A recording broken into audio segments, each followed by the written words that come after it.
Religious freedom or discrimination? That's the decision before the 9 justices of the U.S. Supreme Court. Today they heard arguments in the case of a Christian baker who declined to make a custom wedding cake for a gay couple.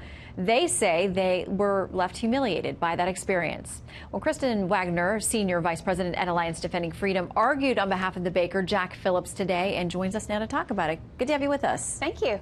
By the way, we want to let folks know we did invite the other parties to the case, the other side, and they did not choose to come. Charlie Craig and Dave Mullins, the couple, as well as their attorney, they are more than welcome to join us anytime, but we're glad that you're here today. It was a very hot bench. Yes. And for folks who haven't argued a case or don't know what that means, I mean, you couldn't get an answer out. Many of the attorneys, there were 4 of you today, could not get the answers out before that next question was on top of you. What did you make of where the case went today? Well, I think the judges asked very insightful questions, hard questions for both sides, and are really carefully looking at the implications of forcing people to express messages that would violate their religious convictions and that clearly concern the justices. Well, the whole argument is that Jack Phillips, as a baker, he is an artist as he creates these cakes. My understanding is that he was happy for the couple to buy pre-made items there, but he didn't want to engage in something that he'd have to craft it with his artistic skills. Justice Sonia Sotomayor, who gave you a bit of a hard time today, said this. She said, there are sandwich artists now. There are people who create beauty in what they make, but we still don't call that expressive and entitled to First Amendment protection. So how is making a cake entitled to First Amendment protection? It's not that every cake is entitled to First Amendment, but a wedding cake is inherently expressive, and Jack Phillips's cakes are inherently expressive in the wedding context. They express a message that the union is a marriage and that it's to be celebrated. And for nearly 25 years, he's always ensured that the cakes that he creates express messages that are consistent with his conscience. And this is just one of many cakes that he couldn't design, most of which never had anything to do with sexual orientation, but simply are just what's consistent with what he believes and who he is.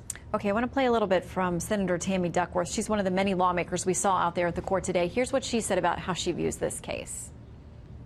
I just wanted to come out to make one thing very clear. Our civil rights should not be up for debate.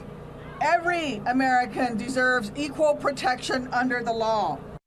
So how do you answer those who say that if you put out a shingle for business, you shouldn't be able to turn anyone away, regardless of the circumstances? If you're in the stream of commerce, you don't get to pick and choose who you turn away.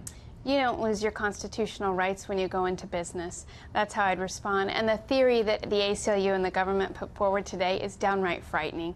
The suggestion that a filmmaker or an oil painter or a graphic designer can be forced to violate their conscience, that a Democratic speechwriter could be forced to have to write for a Republican, or that an atheist soloist would have to perform at an Easter worship service, these are all the implications of this law if the government wins this case. It's unprecedented that the court would consider and actually force people to voice messages that violate the core of who they are. I want to quickly touch on Justice Kennedy because he's often the swing vote in critical cases, and he's been very open and has written opinions furthering the rights of the LGBT community. So everybody's watching him today. He was hard on both sides, as you know, but he wound up saying this. He said, tolerance is essential in a free society, and tolerance is most meaningful when it's mutual. It seems to me that the state in its position here has been neither tolerant nor respectful of Mr. Phillips' religious beliefs. Did that give you a glimmer of hope that you guys might be successful? Absolutely. I mean, the idea that the commission that decided Mr. Phillips's fate, that literally could take his livelihood from him, told him and compared his religious beliefs to perpetrators of the Holocaust and slave owners, that's egregious. And then they actually took action on that bias, and he's lost the work he loves and 40% of his income. He's been demeaned, and his beliefs have been compared to racists. That isn't tolerant. That's intolerance. All right. Well, we'll wait for a decision. It's due by June. Thank you very much for coming in today, Kristen. Thank you.